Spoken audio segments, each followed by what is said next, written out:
Okay,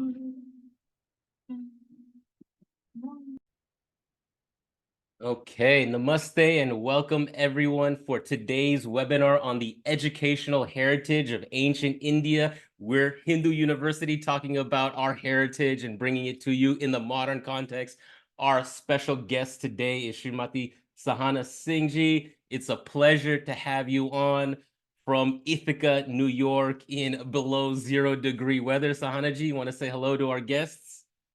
Yes, namaste to everyone. It's nice to see so many people here. I was wondering whether anybody would come because I've been talking about this book for a while. So I thought maybe there's a sense of fatigue, but looks like there's not. So I'm very happy to see some 30 people, 30 plus people here.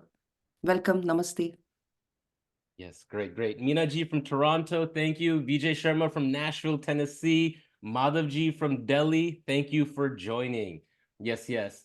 If you filled out the poll, I'll share it with you. We have a little cross-section of folks, some first-timers, some regular webinar attendees, and a few people who've taken courses. 17 of you are considering taking a course. The 8 of you who don't want to take any courses, well, glad to have you on for this webinar. Learn here, spread the word, be a part of HOA whichever way you can. Mangala ji from Atlanta, thank you for joining. Abhishek ji from Chicago, thank you. Piscataway, New Jersey, represented. Yes, yes. Thank you everyone for joining.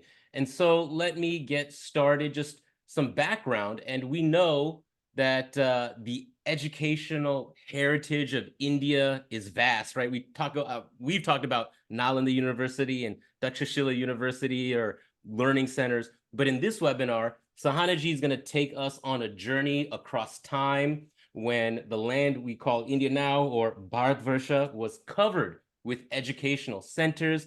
She's going to bring alive the ecosystem of learning that led to the writing of some of the greatest works in Sanskrit and many other Indian languages that laid the foundation of major disciplines that are taught today in modern universities. The knowledge revolution that started from India and the subsequent destruction of the educational infrastructure of India, we're going to touch on all of that. And so we're going to get to know India's history through the prism of education. And as Hindu University of America, this is right up our alley. We're glad to finally have Sahana ji join us today for this webinar. I'm going to give her a quick introduction, but if you haven't put in the chat where you are zooming in from, we got Nirupam ji from Boston. Glad to have you on. Ravi ji, Ravi Khanna from Dayton, Ohio. Yes, glad to have you on, Ravi ji. All right. And so with that, Sahana ji is amazing. She's now an author, editor, columnist. She writes on a variety of issues, water management, environment, and of course, Indian history. She holds a bachelor's degree in civil engineering and a master's in environmental engineering from Delhi College of Engineering. And for a while, she worked as an engineer in the environment department of HPCL refinery in Mumbai. But she is a wonderful writer. If you've read her work, you know it. And after winning 2 national essay contests, she made a career shift to writing. And we know we need more Hindu writers talking about our perspectives and writing it out there. And so in 2003, she won the winners of the Water Media Network Journalist Competition. It was conducted by the World Bank. And the 2 books that have put her on the map are the educational heritage of ancient India, how an ecosystem of learning was laid to waste. That was published in 2017. And then she followed it up with another powerful book revisiting the educational heritage of India that was published in 2022. So with that, let me hand it to Sahana ji to lead us through this webinar. Thank you everyone for joining. It is always my pleasure to be here. And I'm especially excited to have Sahana ji. So I hope you'll focus in and learn what she has to share and be a part of this. Thank you, everyone. Thank you, Ankur. You've been inviting me for a long time, and it took me this long to agree to and give you a good time. So thank you, Hindu University of America, for all that you're doing. I really appreciate. I've also taken some courses from you, plan to take more as well. So yes, I'm going to talk about India's educational heritage. And it's been very, very interesting for me to look at India's history from the prism of education, because we have histories written from the prism of wars that have been fought down the ages, the dynasties that have ruled over India, but to look at it from the prism of education. What was the education like in ancient times, and then how it deteriorated over a period of time. And today we have been reduced to a state where a lot of Indians want to study abroad. They want to go and they want to get out of India to get an education, and which is just the reverse of what it used to be in ancient India. So that's something I like to talk about, because though there is a bit of sadness when you learn about how it deteriorated, but when you know how it was in its prime, then you get inspired to bring that back. So that's why I like to share this story. So I'd like to share my screen. I guess it'll work. Okay, so are you able to see my screen now? Yes, great.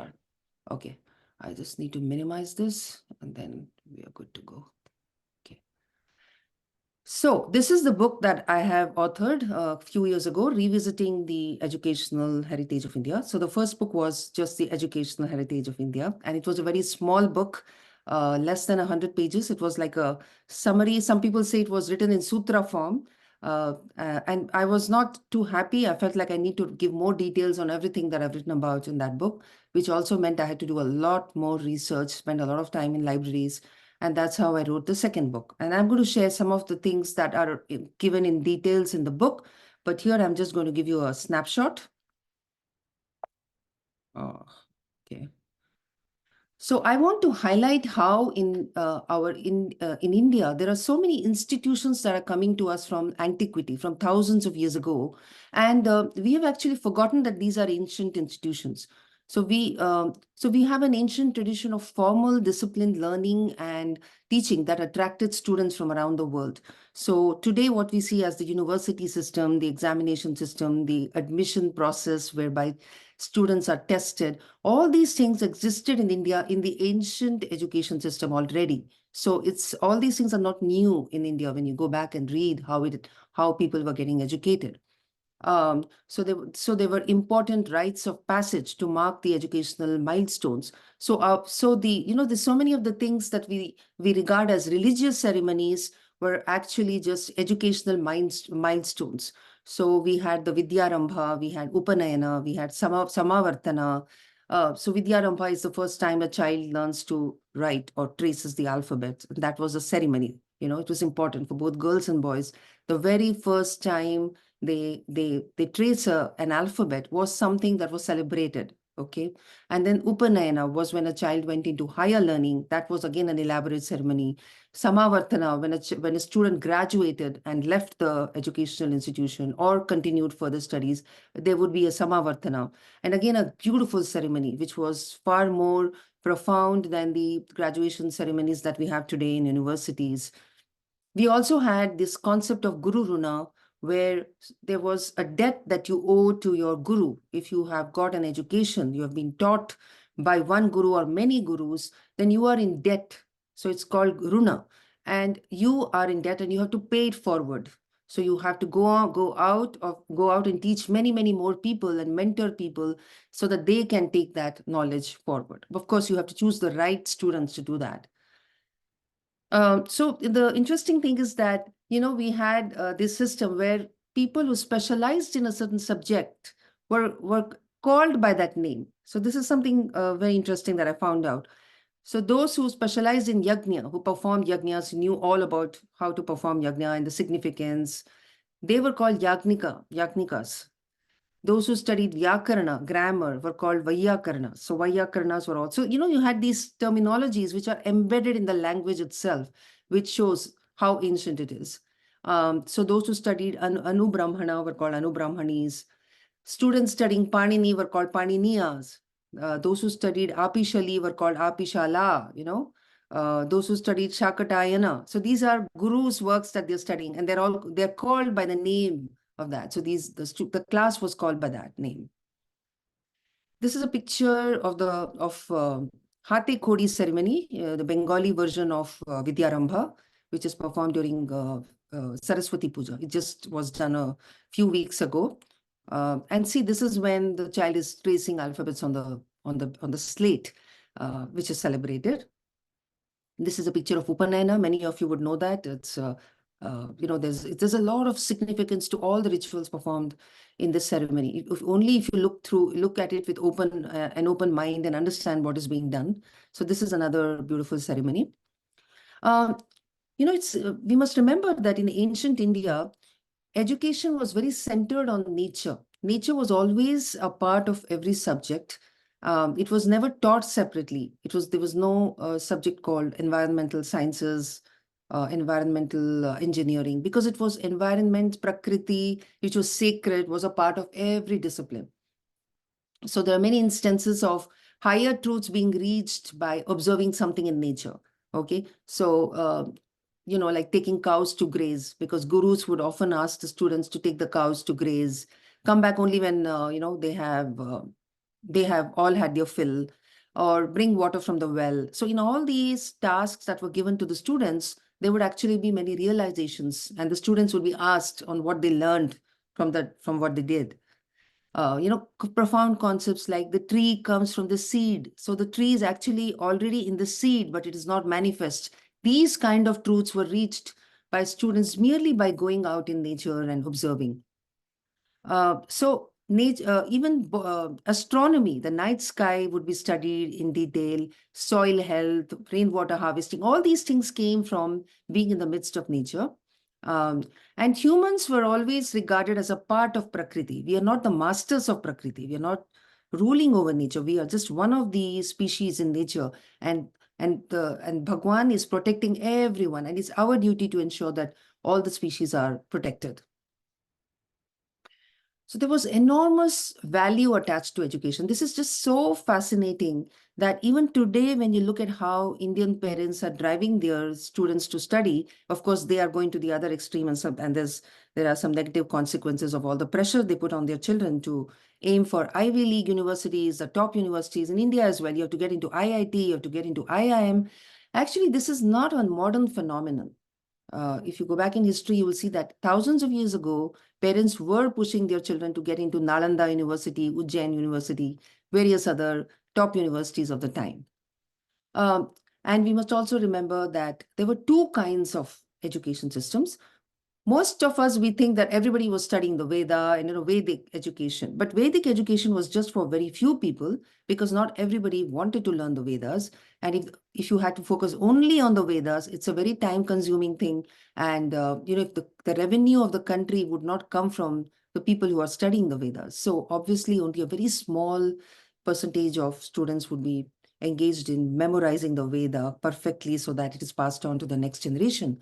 But there was the other system of education, the Jati system of education, which was about skill training. So various skills were passed down, and that was also important knowledge, right? Every skill, take music, take medicine, the practice of medicine, sculpting, or any other thing, making something, making footwear, making textiles, all these hundreds of skills were passed down through the Jati-based education, which was like a system of apprenticeship where the students will, again, just like students would go and stay with a guru in a Vedic Gurukula. Similarly, for all these skills, the Jati skills, the students would stay with the guru who is going to teach them how to do that, how to make that product, or how that skill is to be learned. And then they would observe the guru who teaches them. And the Vedic concepts would also be there in the skill-based education. I mean, nothing was totally divorced from the Vedas. The Vedic knowledge had permeated all schools, all systems of education. But the focus of Jati-based education was to impart skills which would help to generate revenue. And that is how India was one of the richest countries in the world right until the time when the colonizers came and taxed us and bled us to death. Also, there were no artificial barriers between religion and science. Every subject was approached with a spirit of scientific inquiry as well as Shraddha. So there was no dissonance between Shraddha and scientific approach. There never was. So you could worship Surya Devata, you could be chanting shlokas to Surya Devata, but you would also be trying to find out the distance between the sun and the earth, between the earth and the moon and things like that. Experiential learning, which is emphasized upon today, was just so much a part of our education. The gurus often did not answer questions directly. They would make the students arrive at the answer from their own experience. So they would give them tasks. Each student would be given a different kind of task to do, because the guru would know that this is what would make the child understand something. So it was not the same kind of tasks given to everybody, all the students. So it was very individualized. This is a picture of the centers of education, which were spread out all over India. And this is very interesting. This is the biggest part of my research, because in my first book, I was only able to dig out some 20, 30 centers of learning. And then afterwards, I came to know about so many others from the works of Zhuangzang, various other mentions of foreign travelers, and then in our own shastras, in our texts themselves. And I could plot almost 100 centers of learning. These are higher centers of learning. They were, in terms of schools, small schools, the pathshalas, they were there in every village. But the higher centers of learning, which imparted specialized education, those were the ones that I was focusing on while plotting this map. And you can see that on the eastern side, you can see Nalanda, Vikramshila, Mongi, Rodantapura, Telhada, so many centers of learning. These were all elaborate centers of learning where hundreds of students came from around the world, and they have left their records about what education was like. And this Telhada, which are plotted there on the east, Telhada was dug out only in 2009. It's very close to Nalanda. And this shows that, there are many, many more universities waiting to be dug out. They're all buried under the new layers that have come up on top. So there are still many more centers of education that we don't know about. We haven't found them yet. Then in the center, there was Central India, there was Ujjaini. Ujjain was very famous for mathematics, astronomy. It had a very big observatory. And those students who were very good in math and astronomy were being sent there by their parents to study there. And on the west, you have Vallabhi University in Gujarat, very famous. It was a center of administration, where governance, administration, these subjects were taught, management were taught there, finance. And it's very interesting because in those times when travel was so hard, it wasn't like you could get on a plane and go anywhere you wanted. People took the trouble to travel those distances just to get into the institution of their choice. And so Vallabhi in Gujarat was set up by the professors in Nalanda, right? Nalanda professors, two of them, Stiramati and Gunamati, went to Vallabhi and set up a Nalanda-like university over there. And that became very well known as well. And we have a record of a father who's mentioned in a text called Katha Sarit Sagara. And he mentions that he's somewhere living in this Uttar Pradesh area in the Gangetic Plain. And he's saying that he's going to send his son to study in Vallabhi instead of sending him to study somewhere nearby. There were other centers of learning here, like Varanasi and so many others in Uttar Pradesh. But he is sending his son to study in faraway Gujarat, which shows that even in those times, people were going to universities where subjects that they wanted to study were being taught by the best professors. And in southern India, you see so many of these centers. They're all temple universities. Many of them are temples, mathas, agraharas. Agraharas were, these are all different kinds of educational institutions catering to different societies, different communities, which is very interesting. If you go into my book, you'll find details about all these centers. So as I mentioned, traveling was an important part of education. I told you about Vallabhi. And there are some interesting anecdotes like, Mithila University in Bihar and Nepal area was set up, it became very famous during the rule of the Karnataka dynasty, which is very interesting. So someone has traveled from Karnataka to Bihar, Mithila, and under the rule of this person, Nanya Deva was the first one who started from the Karnataka dynasty, under whom Mithila became a big center of learning. And it's interesting that the medium is not Kannada, the native language of the people who are ruling, but it's in Maithili, which is a very beautiful language, very local. So it's like language is not being imposed by the people who have come from outside, right? And we have similar examples. Raja Mayur Varman of Karnataka, he invited hundreds of scholars from Ahit Chhatra, which is in Uttar Pradesh, to settle in Karnataka and conduct yagnas. And they were from different disciplines, and they contributed hugely to the learning and education in Karnataka. And Karnataka became a big center of learning because of the influx of these scholars who came from Uttar Pradesh.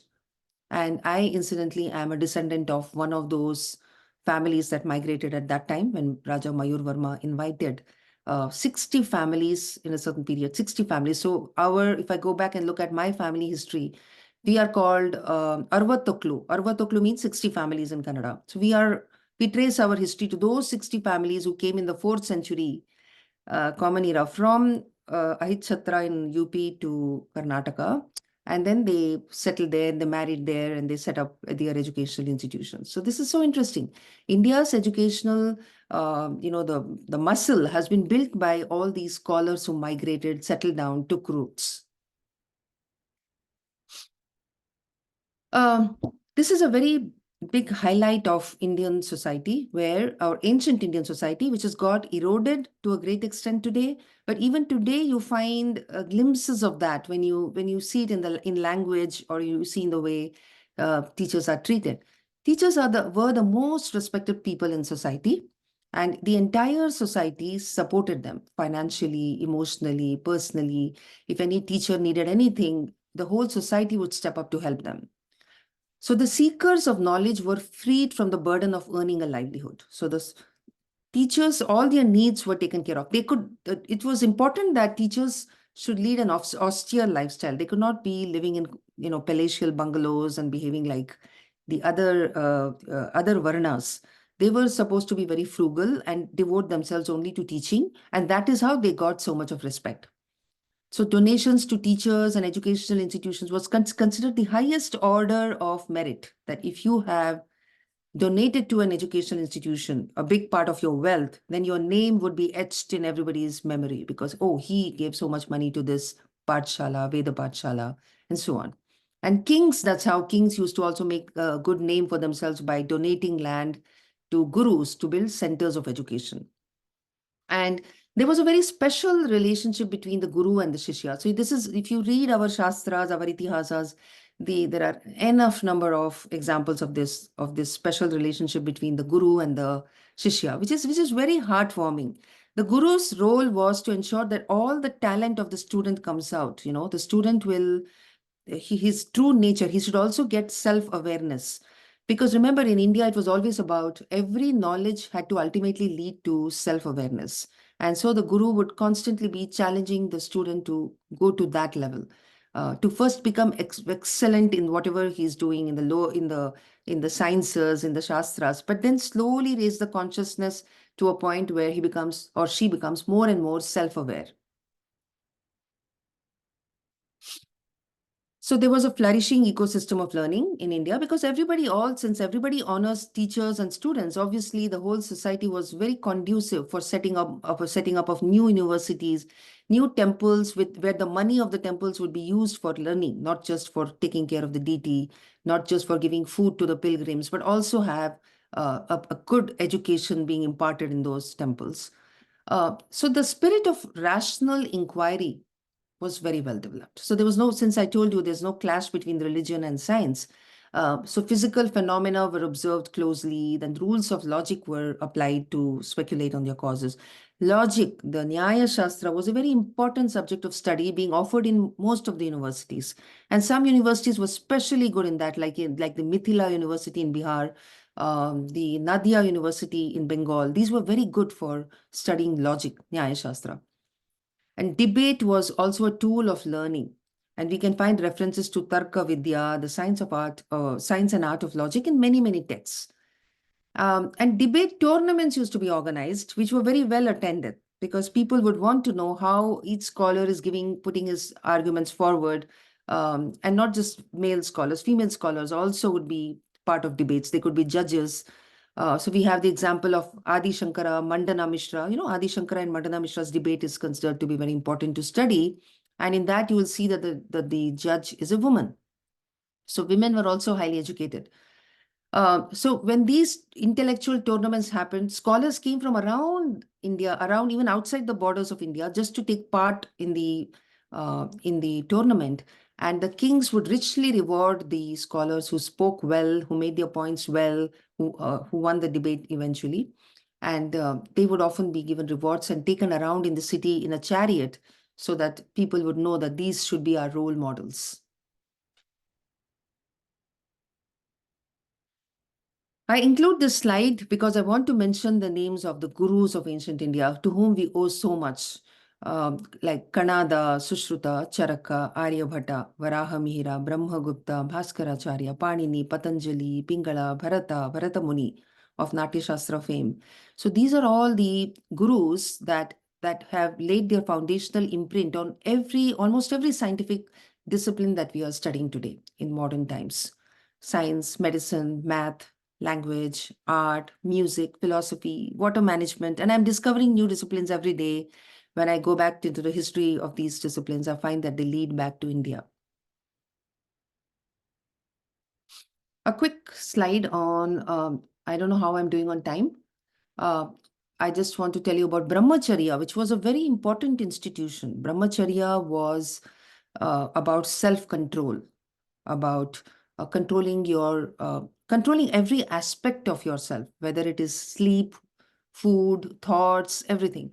And that was an important part of education. So education was not just learning some skill or learning learning the Vedas, memorizing them completely.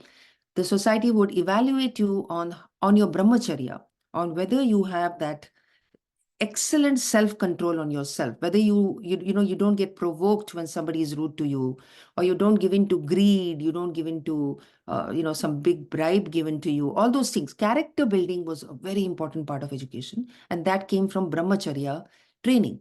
I like to highlight this because this is missing in today's education.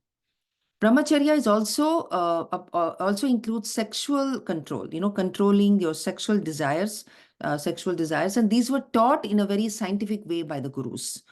It was not just merely telling the students that, look, you should be pure in your thought and mind, and you should not be, dreaming about the opposite sex. You should be focusing on your studies. That was not the way they just gave lectures, but the gurus actually taught techniques by which you would empty your mind of useless thoughts and just focus on your learning, because it was drilled down to the students that these years of learning will not come back, and if you get diverted in other things, your energies are taken away by other thoughts and activities, then you will lose this period when you should be studying hard and understanding things at a very deep level. So brahmacharya was all about that. And so techniques were taught from yoga, yeah, Ashtanga yoga, yama, niyama, asana, pranayama, pratyahara, dharana, dhyana. Samadhi came right at the end, only for very advanced students. But all these techniques were taught so that students would channelize every energy of the earth into higher learning. And this kind of training prepared students for their whole life, because the control that that grip on themselves that they got in this period would help them even when they got married later on, when they are in the grihastha ashrama, they would conduct themselves with dignity. Today, we have neglected brahmacharya in our education. And that's why I'd like to say that, these are all these problems that we have today. Fraud, violence, alcoholism, depression, stress. I feel that a lot of this comes from neglecting brahmacharya in our education system. Importance of memory training, I think I'm going to skip that. These are all different chapters in my book. I've talked about the importance of memory training. There's a chapter on how stories were used as educational aids, stories for everything, like what today we call case studies are being given in management. But in India, the way of teaching itself was through stories. Mathematics would be taught through stories, so that you would remember that story, and that's how you would remember the formula or whatever it was.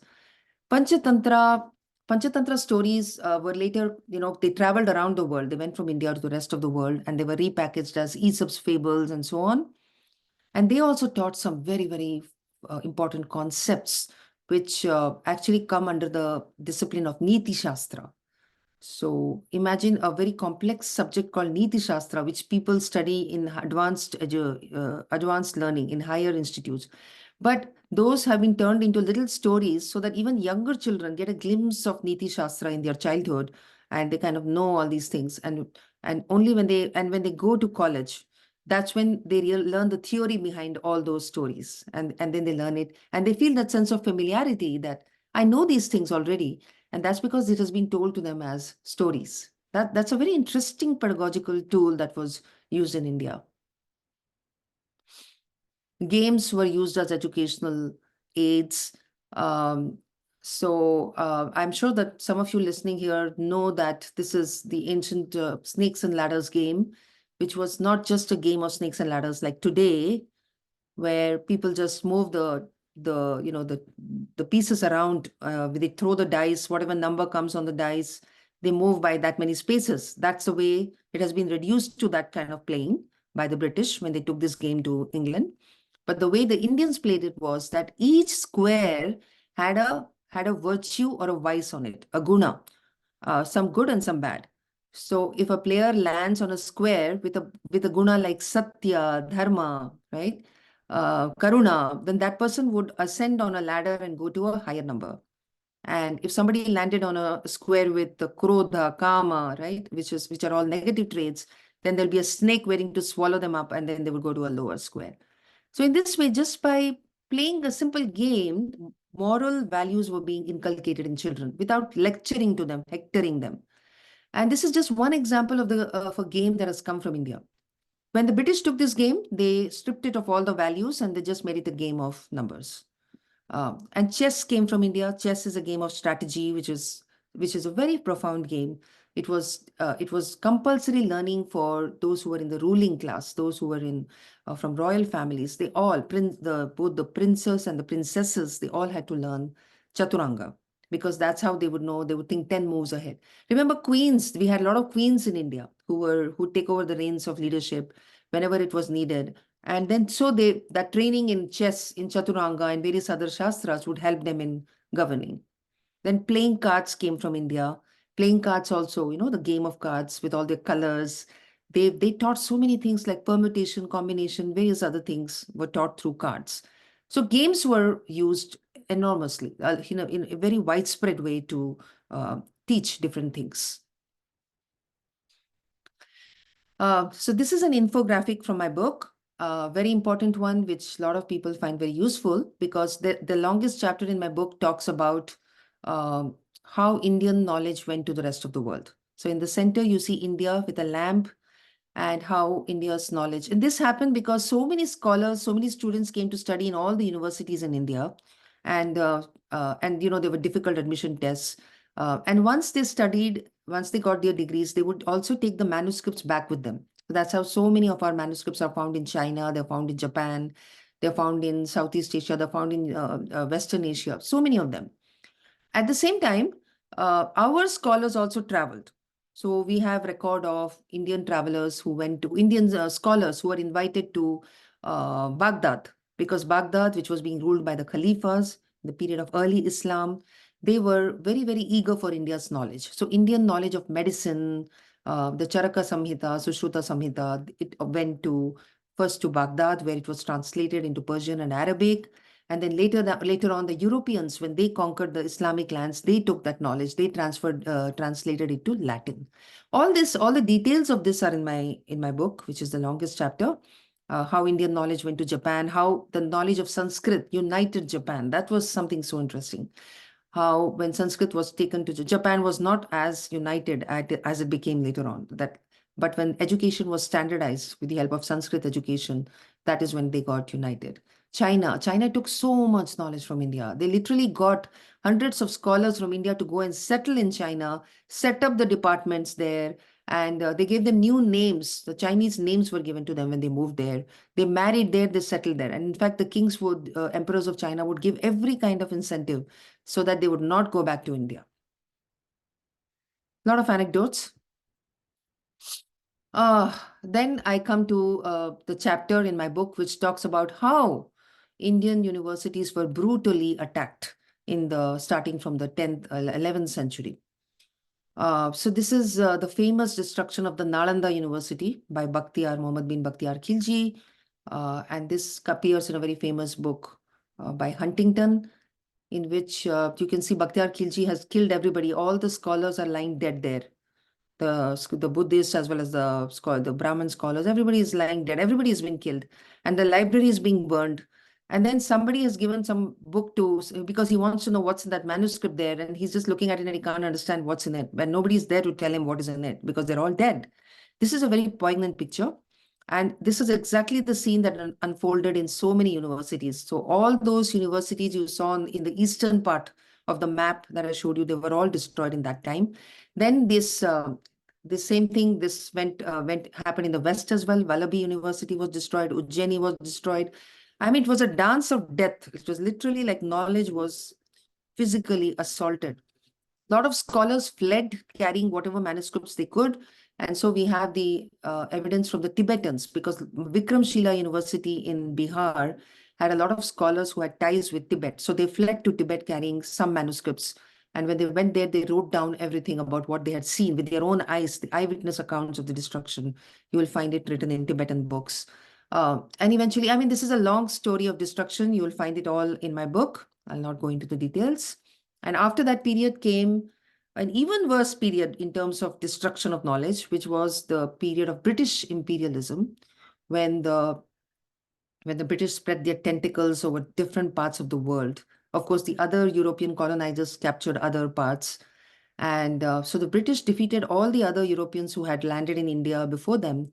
And they just solidified their hold. And then slowly, that's how our indigenous education came under attack.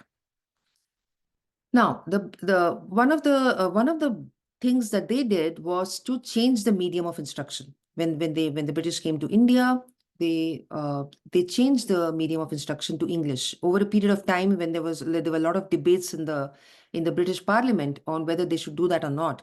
Because once England had taken control over most of India and they were collecting lots of taxes from them, there was a call for spending some of that money on India's education.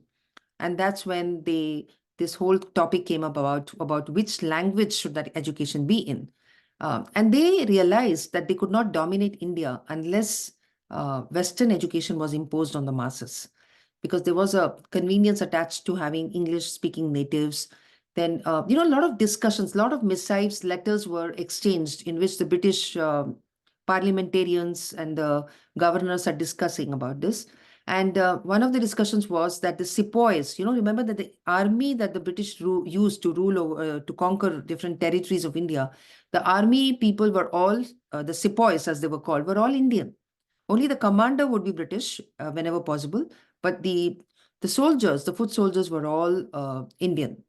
And so there was this person called Charles Trevelyan, who was advising the British government. And he was saying that the sepoys will become disloyal if they continue their education in Sanskrit or Persian. Because if they continue in Sanskrit, then they will not respect us. They will think that we are dirty people, we are unwashed, we don't have bath and those kind of things. And similarly, the Persian, those who study Persian would also regard us as outsiders. So there was a lot of debate, and eventually the Macaulay was a person who gave all his ideas, and that's how the Indian Education Act of 1835 was passed, whereby the funding of educational institutes by the government, the British occupier government, would only come if it was the medium of instruction was in English. The aim was to create a class of persons, Indian in blood and color, but English in taste, in opinion, in morals, and in intellect. This has been said very clearly by Macaulay. Thomas Babington Macaulay said that the reason why we need to have English medium education is that we need to create these people who are just Indian in external appearance, but they're totally like the Western people. I don't know. Do I still have time, Ankur? How much time do I have? Yeah, Sahana, you keep on going. This is so interesting. Okay. So this is Dharampal, and I have just come back after a tour of India. I spoke at many universities in Gujarat and in Karnataka and so on, Delhi as well. And I was always asking people whether they knew Dharampal, and often no hand would go up, and I was very disappointed. Because we owe a lot to Dharampal and his works. So one of them is The Beautiful Tree, but he has written many others. And all of these are, he has studied the British records about India and then put them all there in those books. So the beautiful tree, it contains archival material of of great significance. A series of surveys commissioned by the British government in the 19th century to assess the level of indigenous education in India. So when the British came to India and they had ruled for some time and their territories were going on expanding, that's when they decided to change the education. They said, let's do a survey of different parts of India to see the level of education, and then we do our intervention. So these surveys were conducted and they were kept away in the archives, which the Indian people never knew what was in those surveys. And when Dharampal went to England for some work, and that's when he sat in the libraries for a long time and he saw all these surveys and he started writing them down by hand because there were no photostat machines in those times. And he copied them all down, and then that's how he brought them back to India and made people aware that what the British found when they did these surveys in the 18th and 19th century is that they found that every village in India had a pathshala. So a basic school in every village in India. And one of the studies found that there were 100,000 pathshalas in Bihar and Bengal alone. This is despite the destruction that has taken place during the Muslim period. So many universities were destroyed, but obviously not everything could be destroyed. The primary education system was still intact. And that's how there were schools still running in a decrepit way, in a decayed fashion, but they were still running all over India. And in those underfunded schools, where the society is still, despite all the things that they've gone through, they have been impoverished, they are being forced to part with heavy, heavy taxes. But still, they were trying to give some money to the schools so that they keep running, right? This was before the British passed the Indian Education Act. So reading, writing, the itihasa, the arithmetic, all these were being taught in the various schools, which is described by the British themselves in those surveys. And they have the reports have come in of dedicated teachers, teaching in all these poor village schools, dedicated teachers who have hardly anything to eat, but they're still turning up in school day after day to teach those village kids. There were superior methods of teaching. And another very important finding was that in many of the schools, the Shudras were in higher attendance compared to the Brahmins. But this just turns everything on the head. We didn't know these things. We have been told all these things that Shudras were kept out of education. But the surveys that the British conducted found that in many of the schools in Tamil Nadu and various other places, the Shudras were in good attendance. And in some schools, girls were also in higher attendance compared to the other parts of India. And there were a lot of examples of innovative education in pre-British India, which was actually pointed out even by the proselytizing the fathers who came to India.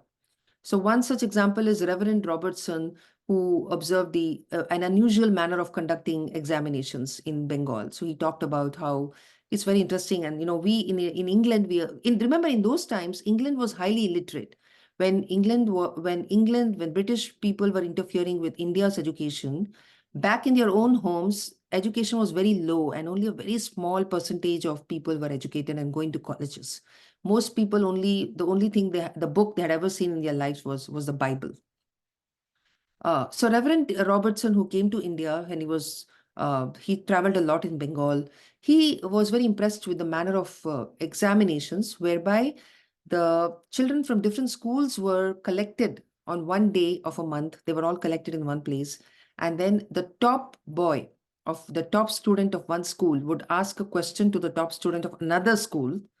And if he could not answer it, then it will go to the next student. And if he couldn't answer it, would go to the next student. In this manner, every student from different school would ask questions to students from the other school. So the examination would be fun. They would be graded on who answered the questions, but nobody cared for the grades. They just enjoyed so much that Robertson says that we should have this in England. This is so much fun. And he also said that the Brahmanas and the Shudras and the various other jatis are all sitting together during these examinations. He noticed that. And he also said that in some cases, the Shudras are getting higher marks, are getting more answers right than the Brahmanas sitting next to them. He pointed that out. Then there is Reverend Andrew Bell. He was impressed with the teaching method in Madras Presidency. So similar story happening in Madras Presidency, South India, where this reverend is traveling and he's looking at the way the schools, which are so, the whole community is so poor, and he's seeing that they're all illiterate. They're all literate. They know how to read and write in their own language. And he's wondering how, when that's not the case in England. And then he notices that outside all the schools, there is a heap of sand, and the students are learning how to trace alphabets on that. So they don't need a blackboard, they don't need paper. And he also noticed that the senior students are helping the junior students to learn all these things. They're learning how to do math problems on the sand. And even when the teacher is not there, the younger students are perpetually learning from the senior students. So he just loved that model so much that he called it Madras method. He marketed it as Madras method and took it back to England. And by 1821, 300,000 children were being educated under Dr. Bell's principles, which he called the Madras method. I went back to see whether there was any trace of it today, and I found that there's a Madras College in St. Andrews. Okay, so Reverend Bell's college still stands in Scotland. It is called Madras College, and they do give credit to India for getting those techniques of teaching. Further down the line, we know poverty and famines hit India more and more because as the British enlarged their territories, the territories that came under their control, they systematically started taxing all these regions. And overnight, the taxes went up. Like, where people were just paying 20-30% of taxes, now they're paying 50%, 80%. It was just anything that the British decided. And so total poverty, all those skills that we were talking about, the different professions, those different artisans used to market their wares, they would export it to Europe and get their money. Now all those things were killed. Industry was killed. And now everybody is living on doles that the British government is giving them from time to time. That was the situation. Everything that India produced, food grain, textile, steel, gold, silver, everything was for Britain's benefit. So India was just one big place which they could fleece and loot. Trillions of dollars were looted and India was laid waste.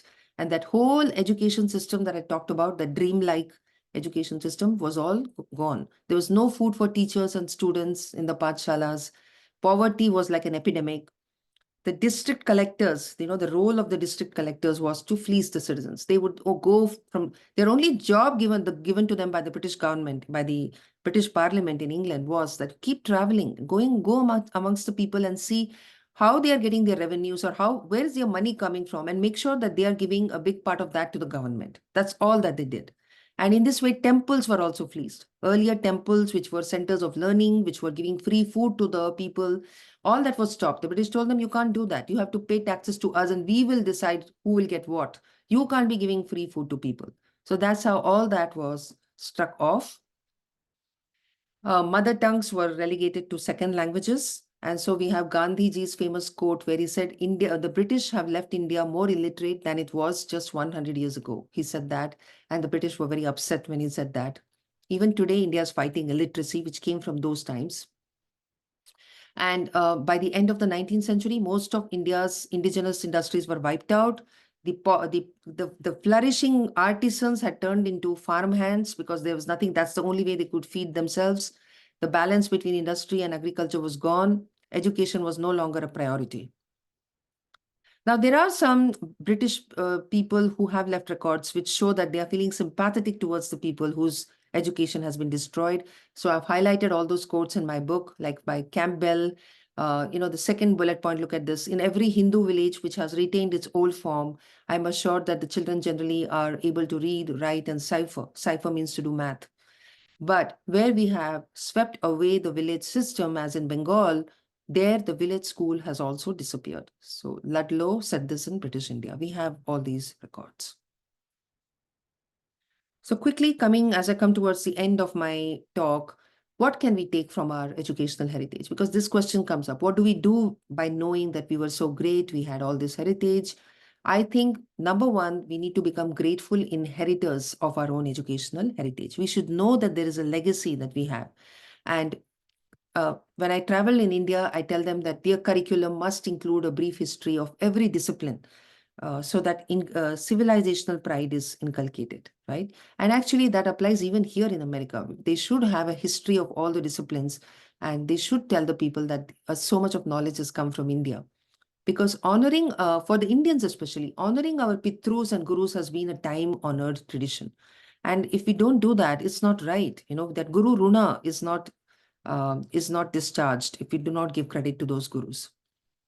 And then at a practical level, I would say, let us include relevant and useful elements from our ancient educational heritage, such as Nyaya Shastra, the science of logic, Ganita Jyotisha, which is mathematics and astronomy, Vyakarana, which is grammar, because these are not archaic, they're still very relevant.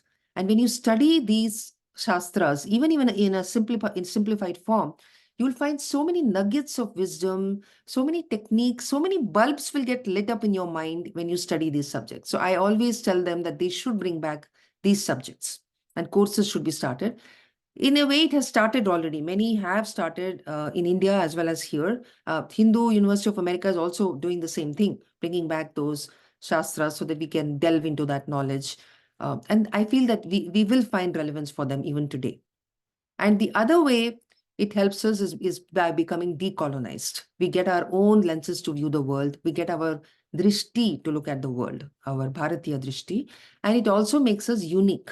When we go back to our roots and we find out our true nature and what we are, and we know our own history, our own language, it also brings a certain uniqueness, because in our culture, there was never that kind of standardization, the mass production of similar kind of people. That didn't happen with the education system. It was all about highlighting the uniqueness of every student. So that's why, even in that sense, it makes sense to go back and study our knowledge systems. Why should we be rooted in Indian knowledge systems? Our Jnana Parampara makes us take the big picture perspective, which is very different from Abrahamic religions, because we don't look at just ourselves. We always look at ourselves in the context of a larger society, a larger ecosystem.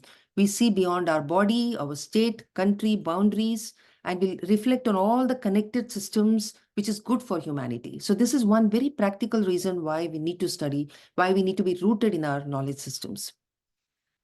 And if the whole world was rooted in Indian knowledge systems, I feel we would not be facing the disasters of climate change and various other today's problems that we have: climate change, high carbon footprint, atmospheric pollution, garbage, pesticide-laden food. The garbage that is generated after so many, like this Thanksgiving and all that, Christmas, all that garbage, all this is coming from not being rooted in the ancient knowledge systems, which indigenous knowledge systems, which were practiced in India even earlier than the other cultures. Einstein always said, Einstein has this famous quote, you cannot solve problems using the same thinking that we used in creating the problems. So now we find that the problems we are talking about, all this pollution and climate change, has not come from the Bharatiya Drishti. It has not come from being rooted in Indian knowledge systems. So if you want to solve it, then, if you can't solve it by being rooted in the Western paradigm. We have to get out of it and be rooted in our Indian knowledge systems. And I like to share this slide in the context of India. Maybe you can find some parallels here as well. On the left, you see a stepwell from Gujarat, which has been built by the ancient engineers, the engineers who used to learn, who were not just learning engineering, but they would also learn the arts, the fine arts, all these things were taught. And so they had that Saundarya Drishti, the beauty. They built beautiful aesthetic and functional structures. And I contrast it with what you see on the right, the tube well somewhere in India, built by a modern engineer, which is just a hole in the ground. It has pipes and it has pumps and that's it. So there's no beauty, because that's not part of the education. We have all got very, the sciences have been dissociated from the arts, from the aesthetics. It's all separated, it's compartmentalized, and so it's very ugly. So this is where also it is important to look at the ancient way of teaching. With this, I come to the end of my talk. Thank you very much. You can see my email address here. If you have anything you'd like to communicate, please note down this email address. And my book is available in Amazon, and it's available in stores as well. It's in universities. I've seen it in many American universities as well as in India. So please feel free to to take a dive into this knowledge systems. Thank you. Stopping my sharing. Amazing, brilliant. You can see it in the chat. Thank you so much. Damodarji says, Thank Priya you. G lit it up with emojis. Brilliant work, Sahana G. Shaila says. She also Thank invited you to speak at her mandir. I can't believe we haven't had you on before. You know, like going through that, and I'm kind of like, oh my God, I got to read both of these books. But I'm so excited. It was amazing to get just that overview. There's so many questions that want you to dig deeper. And I know you do in the book. People like Krish Mittal is asking you to tie the gurus you named to the subjects they taught, right?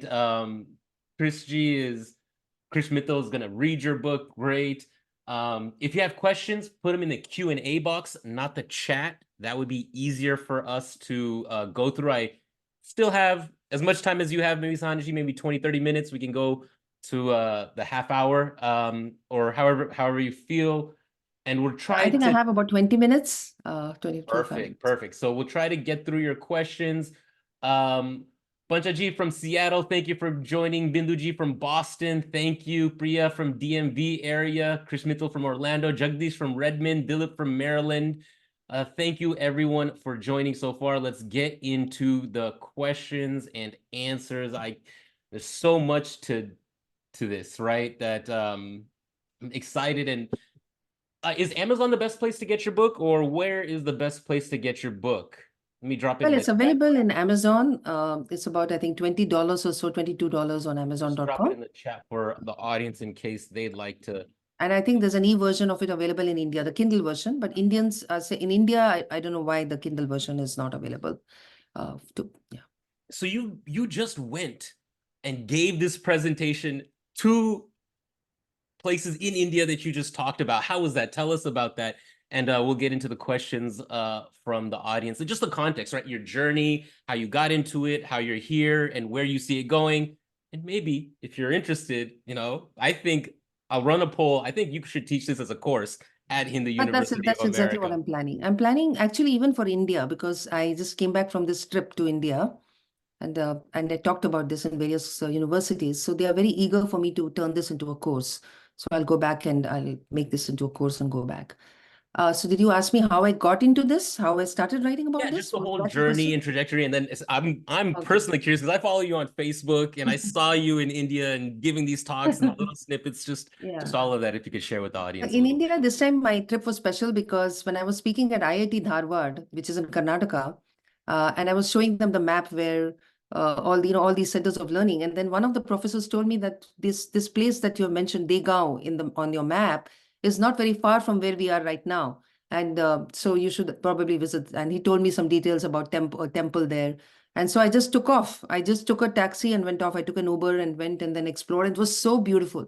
So this is how my journey has been that I wrote this book based on all my research, and then I'm going on learning and learning and learning. Because when I wrote this book, I got the feeling that it has been destroyed. Our Indian knowledge systems has been hugely destroyed, and there's probably nothing left. But then a lot of people, then I came to know that there are those little Gurukulas and Ved Pathshalas in different parts of India, in different parts where they have been trying to keep it alive. And though they don't have the funding, they're just somehow managing people and they're still doing it. And that was so touching. So I've been writing about the amazing Gurukulas that I've been visiting. So that has become my next mission, which is to go to places where the Indian way of teaching is being used, the indigenous way of teaching. Mind you, in the Veda Pathshalas, the way they learn the Vedas, there's a lot to unpack over there. The techniques that they use, which can be used for us in the teaching of other disciplines. So I've been trying to see all those pedagogies and see the character. And I'm also noticing that the students who are studying in these Gurukulas, I'm looking at the kind of aura around them. They're very different from the students that I see in the modern schools. And that's very exciting because these children, they use their time so well. They wake up at 4 a.m. or 5 a.m. in the morning, and they do so many tasks like, they go to the fields, they do some agriculture, they take care of cows, and then they study, they use the whole, and they sleep at 9 p.m. They've not wasted a single moment. Not only have they learned the Sanskrit Shastras, but they're also adept in physics, chemistry, maths. They've studied all those subjects that people study in regular schools. So I saw all that happening. So I just want to see this Gurukula revolution happening in the next few decades. I think we're a part of it. And like we started out with maybe 40 people. We crossed like 90 at some point. People are definitely interested in this, in you, and what you brought up and taught. let me just launch a quick poll. Let us know if you're interested in this course. If we could offer it, would you be interested in this course? So we'll get a little tally on that. And so we've got a few questions in the Q&A box. I don't know if you want to look through it, but there are, Okay, I'll just Shivaji kind of open. asked that question. Are there Indian university systems implementing your recommendations? And that's kind of what you just discussed. You're making examples of it and you're going to share that. Well, there is an NEP, there is a national education policy that's being implemented, and that's going to take some time. And in that, a lot of the things that I've mentioned in my book are already there in that. So it's all about implementation. Yeah, I have been telling wherever I'm going, I've been speaking about it. But now to make it into a way that is implemented at the school level, at the college level, that is happening slowly. See, one of the things is flexibility, which I've seen is coming now. And the compartments between arts and sciences and commerce, that is going away now, which was the effect of the British schooling system, which made science and maths at a higher level than the arts and the humanities, right? That is how you have those ugly structures that I showed you, those the tube wells and things like that. So now that parity is being brought, and aesthetics is, I have been talking about that you need engineers who know how to draw and paint, who know how to sing. All those things are coming. And it's also coming because of the impact of the American universities, because here in America, they do know that you should have all these electives. So along with, that flexibility which is there in America, it's actually coming as an input from America now into India. But I am reminding them that this is what we always had in our ancient education systems. Great. I'm going to allow Shailaji to unmute and ask a question. I think Krish Mittalji, we're going to do something separate so that we can get into the different gurus and some details because there are so many of them. I don't know, Sahanaji, if there's one or a few that you want to highlight and talk about the subject and their contributions. See, And then we'll go we have, through. for example, Kanada Rishi. Kanada Rishi was you could say, the father of physics, because most of what he has described, he talks about the laws of motion, which we attribute to Newton. They're already there in Kanada's Vaisheshika Sutras. That every action has an equal and opposite reaction. All that is there, and then it's there in short sutras. So gurus, and then you have Panini, who is the father of grammar. And so before the British came into contact with Indian grammar, they were not looking at their grammar in a scientific way, their own language. So when they came to India and they saw the way we were studying Sanskrit, they were astonished to find that we were studying language like a science. We were looking at how we utter the sounds, and we are classifying the sounds on the basis of whether it comes from the throat, whether it comes from the palate, whether it comes from the lips. All those things are being classified. So this took all those ideas, and the branch of linguistics was born. The whole discipline of linguistics was born from studying our Indian way of studying grammar. Yes, in a more detailed talk, I can talk about all the various gurus and what they left behind. Bharata Muni, Natya Shastra for performing arts, that way. Great. Thank you for that, Krish. Looking forward to seeing you in Florida when we visit. Shailaji, if you want to unmute, you can ask your question. Sure. Thank you. Thank you so much, Ankurji and Hindu University of America. It's unparalleled work that Ankurji does do. He doesn't sleep, I think. So Sahana Singh ji, I have both your books. I haven't touched them as of yet. I'm still trying to get through Malhotraji's books. So, but actually, I do want to ask you. So I don't know if you understood my question exactly that I put into the chat. So being an educator myself and being brought up in the West, there is the Montessori system. And the Montessori system takes a very holistic approach, much like our indigenous Indic systems.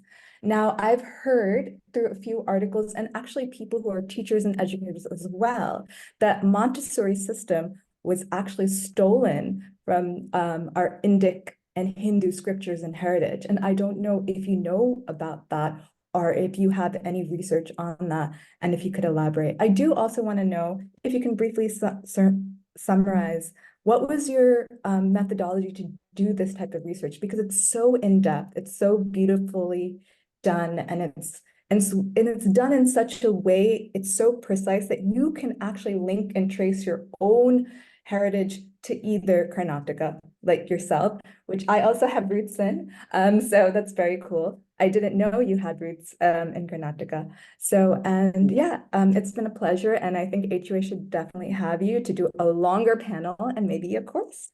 Ankur, I'll let you, Yeah, go so ahead. Montessori is something that looks very similar to what we had. Now, there might be some specific things that they have, like, the first time the child touches a pen is the when the child is going to write. I mean, there are parallels between our education system and Montessori, but I have not really researched into exactly how was it like a plagiarism, or was it some independent Yeah, thinking on the part of the person? I yeah. haven't got into that. But I mean, I won't be surprised if the influence of Indian influence is there. If you see that the Indian influence has been there from thousands of years, that infographic that I showed you, where Indian scholars are going and teaching in various other countries, right? They went to China, they went to Japan, they're going to Baghdad, and then their works being translated into different languages. So I feel that the impact has been there, but whether you can directly say that this has gone from India to the Montessori has been copied from India, I'm not sure whether we can prove that. It's often difficult to prove such things.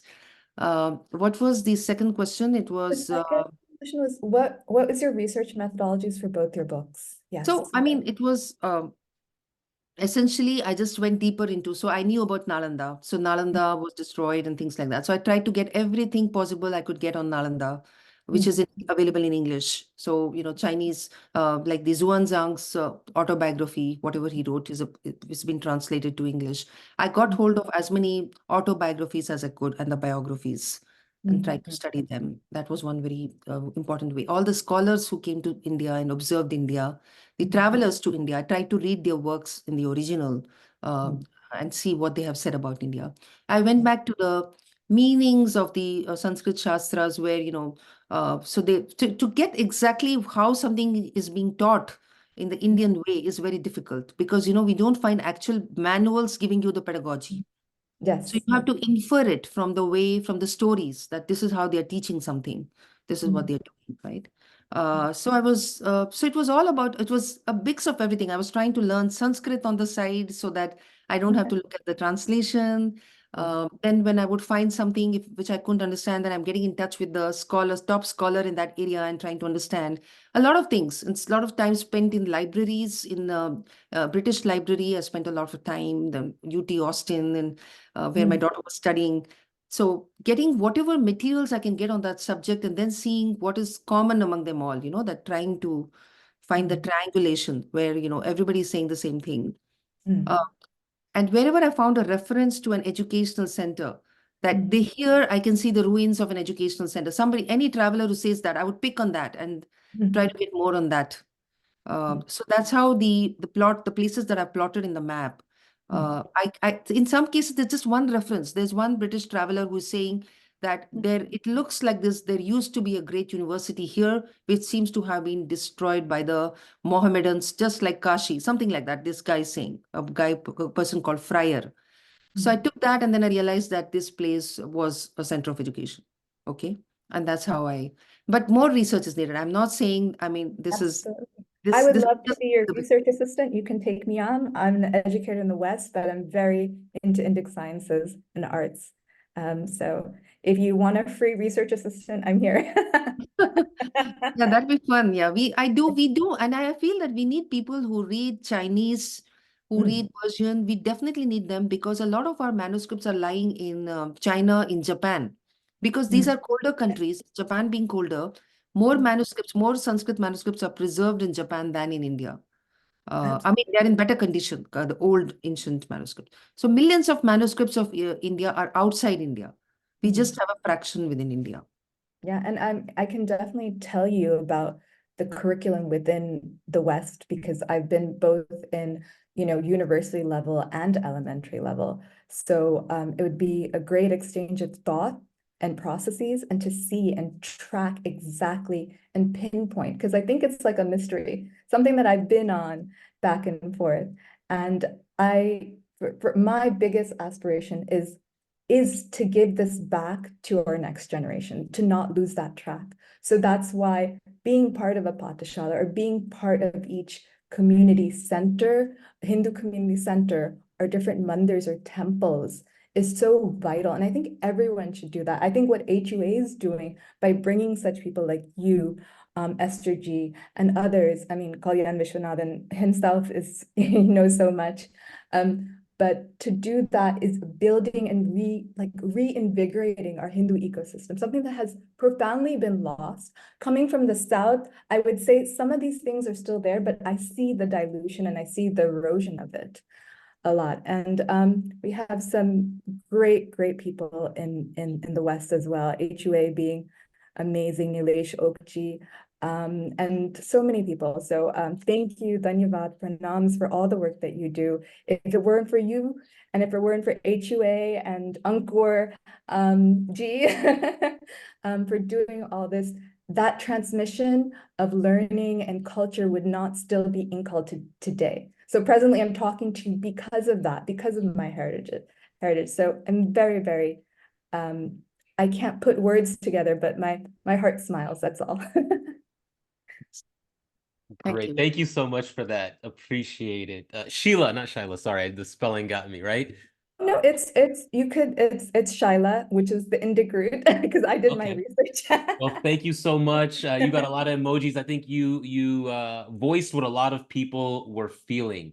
Ike, a longtime supporter, Ike Oza of HUA, was asking how can he donate to the Gurukulam system or some in its specific project. So if you have that, we can share that with our folks as well. We're gonna send this recording to everyone who registered. You can share it. We'll include some links. We're gonna have to do a follow-up, Sahana Ji. Sid is asking, Kanchipuram was one of the oldest learning centers. Could you share more details from your research? Who were the famous teachers, learning systems, what was taught? We don't have too much more time. I know you're on it, but I think in that vein, we can definitely have a continuation of maybe just a webinar or that whole course that we're talking about where you're going to get into this. I think it has to be a course. All these things, Kanchipuram, Kanchipuram is where, they were, I mean, it's just amazing ecosystem of learning and debating, right? And the examination system they have, the ghatikas where slips of paper are with questions on them are in a pot, and whichever paper the student picks up, whatever question is on that paper, he has to answer that question. So, the innovative examination ways of examination. And Kanchipuram, I'm telling you, there are experts who have gone deep into just Kanchipuram. So I don't want to be talking about that. I've just mentioned it in my book as an important center of learning. And the fact that just like in Kashi, if you went and studied in Kashi, you were considered as a renowned scholar. Kanchipuram was a similar place in southern India that, oh, this person studied in Kanchipuram. That means he's very, very learned.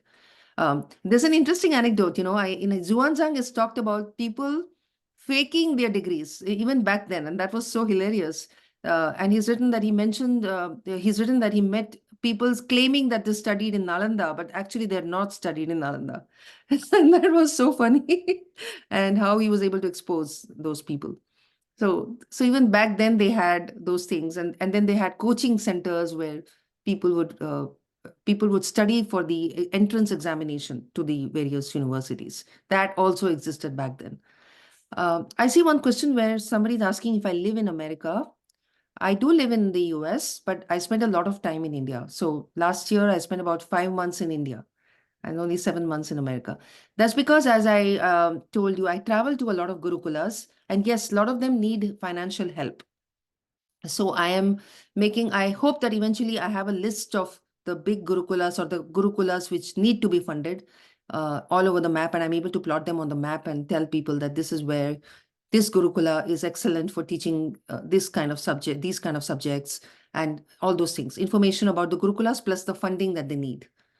A number of Gurukulas are running in the traditional way. They do not want to take fees.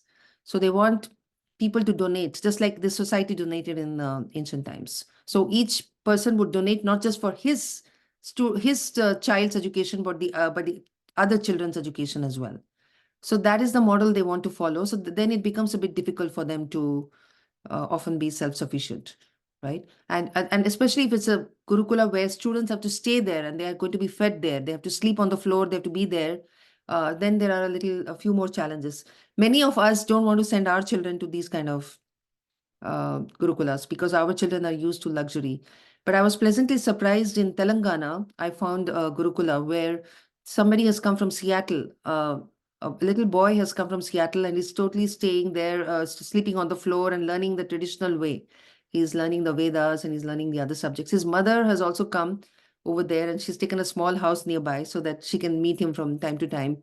And she told me that the guru of that Gurukula has motivated her to start learning more about, to go to Sanskrit learning and to start learning music, which she had given up earlier. And now he made her go back to learning music and other things that she wanted to. So it's just amazing. There is a little ecosystem coming up there for Gurukula education. I would love to share all these stories with you as we go along. As you can see, there are another 20 questions in the Q&A box. Some people put in the chat.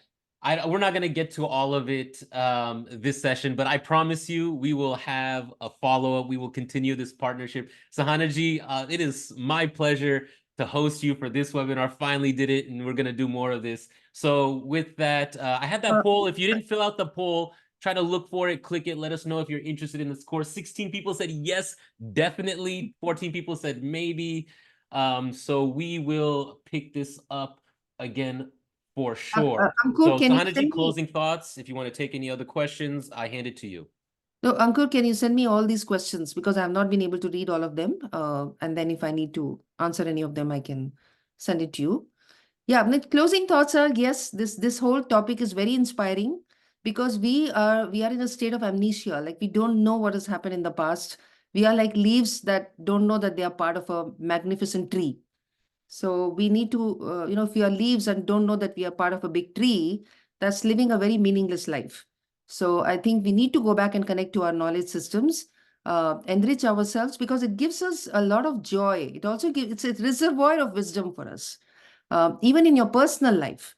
So I have in another talk I had spoken about how it helped me to cope with my health issues. Various other, you get personal crisis all the time. So our Indian knowledge systems have all those wisdom teachings, which are enough for us. We don't need anything if we are connected with our knowledge systems. We can face anything. So let's get connected. Let's learn more about what our gurus were teaching us, connect with it, and use that for today's living and for the future. Thank you. Thank you. Dhanyawad, everyone. Namaste. See you on the next webinar or in a course or at an event. Thank you for supporting Hindu University of America, being part of this, our renovation, our rejuvenation, and taking this Indic knowledge system and sharing it forward. We're not just disconnected leaves, right? We're connected to the root, and Sahana ji has given us a roadmap for this. I can't thank you enough. Thank you so much, Sahana ji. Thank you. Bye. Dhanyawad.